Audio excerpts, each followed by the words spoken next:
सबसे पहले हमने फाइंड प्लेटफॉर्म पर बनाई हुई वेबसाइट देखते हैं। जैसे कि आप देख सकते हैं, ये फाइंड प्लेटफॉर्म की तरफ से दिया हुआ फ्री डोमेन है। अभी हम इस सेल्स चैनल के सेटिंग्स में जाएंगे और डोमेन्स पे क्लिक करेंगे। आपको राइट साइड में ऐड डोमेन का ऑप्शन मिलेगा। यहाँ कस्टम डोमेन में आप अपने मौजूदा डोमेन को ऐड कर पाएंगे। आपका डोमेन यहाँ नॉट अवेलेबल दिखना चाहिए क्योंकि वो आप ही के पास होता है।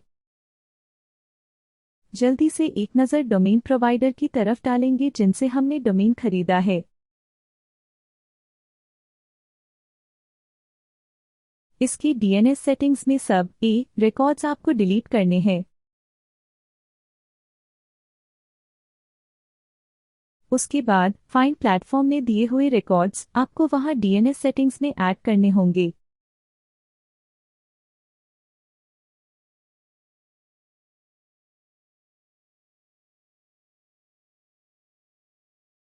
पहला रिकॉर्ड डालने के बाद यहां से दूसरा रिकॉर्ड भी कॉपी कीजिए। यहां आपका दूसरा रिकॉर्ड ऐड कीजिए।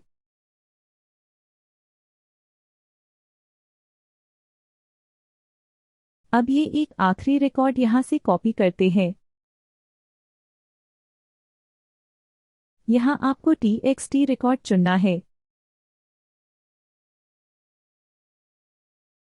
कॉपी किया हुआ वैल्यू यहां पेस्ट कीजिए।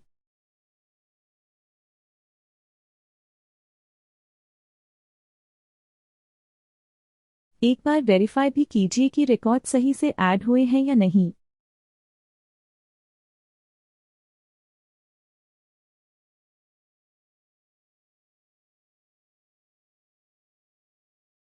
आखिर में इस बात का ख्याल रखें कि एक सी नेम रिकॉर्ड भी रहना चाहिए जिसकी वैल्यू www है। अब डीएनएस चेकर की वेबसाइट पर जाते हैं।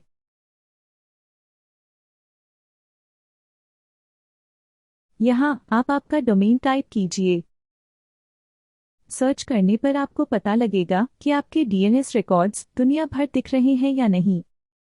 ये रिकॉर्ड सब जगह दिखने में एक दिन से ज़्यादा लगने की भी संभावना है। जब आपके डीएनएस रिकॉर्ड्स दुनिया भर दिखने लग जाए तब आप फाइंड प्लेटफॉर्म पे लौटकर लिंक माई डोमेन चुनें और सेव करें। अब दिक्कत ये है कि जो डोमेन हमने ऐड किया है उसमें www नहीं है, तो अब हम www के साथ डोमेन को ऐड करेंगे। आपको दोबारा से कोई बड़ी सी प्रोसेस नहीं करनी है, सिर्फ www के साथ डोमेन डालें और सीधे लिंक कीजिए। अभी आप डिसाइड कीजिए कि इनमें से आपको कौन से डोमेन को डिफ़ॉल्ट यानी प्राइमरी डोमेन रखना है। क्योंकि किसी को www पसंद आता है तो किसी को बिना www। अब एक कदम पीछे जाकर रीडायरेक्शंस की सेटिंग्स में जाते हैं। ऐड रीडायरेक्शन का बटन दबाएं। यहाँ आपके बाकी के डोमेन्स आप www वाले डोमेन की तरफ रीडायरेक्ट कर सकते हैं। यहाँ हम बिना www वाले डोमेन को नए डोमेन पे लेके जाना चाह रहे हैं और जो फाइंड प्लेटफॉर्म की तरफ से मिला हुआ फ्री डोमेन को भी हम नए डोमेन पे लेके जाना चाहेंगे। ये इसलिए किया जाता है ताकि अगर किसी के पास आपका पुराना वेब एड्रेस हो तो वो नए वेब एड्रेस पे ऑटोमेटिकली चले जाएं।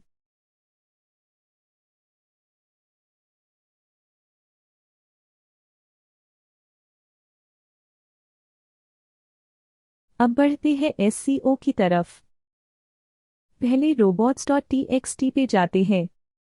यहाँ आपको ये बताना होता है कि आपकी वेबसाइट के कौन से पेजेस को सर्च इंजन पे दिखाना है और कौन से नहीं। आपके लिए हमने इस चीज़ को आसान बनाया है। आप इस लिंक पर जाइए और यहाँ से ये सैंपल कॉपी कीजिए।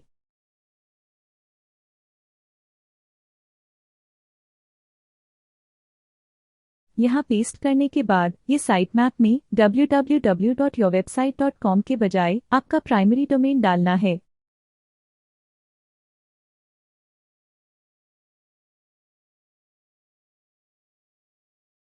सेव करने के बाद यहाँ से साइट मैप को इनेबल कर दीजिए। अब एसईओ का सबसे इम्पॉर्टेंट हिस्सा शुरू करते हैं, जो कि गूगल सर्च कंसोल है। आप अगर गूगल पे लॉग्ड इन हो तो बिना किसी दिक्कत के इस पेज पर आ जाएंगे। यहाँ आपका प्राइमरी डोमेन डालिए।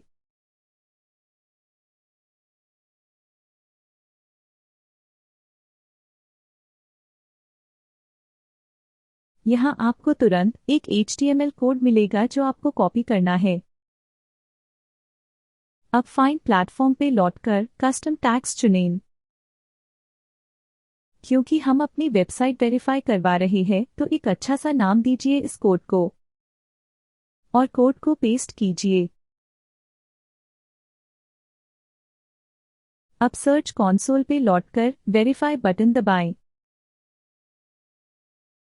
आपकी वेबसाइट वेरीफाई हो चुकी है। अभी आप एसईओ का अगला स्टेप कर सकते हैं, जो कि है साइट मैप सबमिट करना।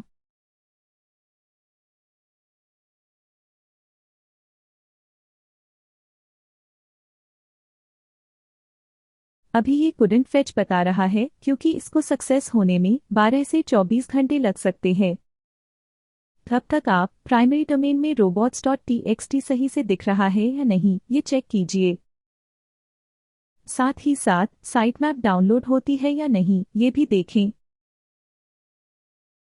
चलिए फाइंड प्लेटफॉर्म पे लौटते हैं, क्योंकि सर्च कंसोल पे साइट मैप सक्सेस होने को काफ़ी देर है। सर्च इंजन रिजल्ट्स में आपकी साइट कैसे दिखनी चाहिए, ये आप यहाँ डिसाइड कर सकते हैं।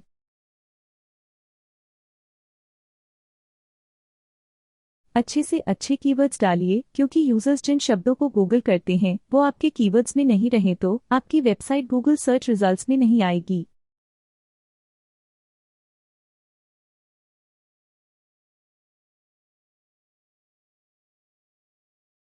आप कलेक्शंस के लिए भी ये कर सकते हैं।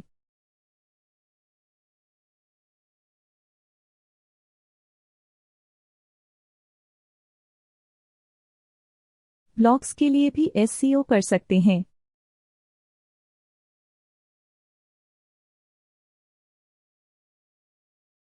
पेजेस के लिए भी एसईओ संभव है।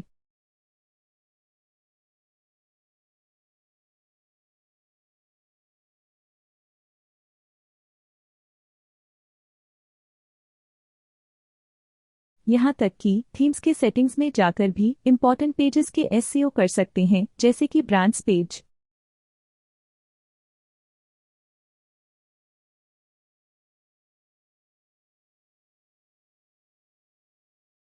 कैटेगरीज पेजेस की एसईओ भी कर पाएंगे और भी बहुत सारे।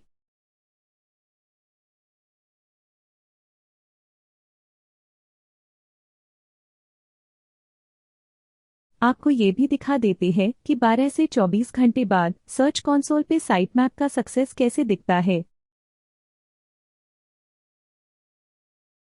एक बार साइट मैप सक्सेस होने के बाद आपकी वेबसाइट और उसके कई सारे पेजेस आप सर्च इंजन पर ढूंढ पाएंगे।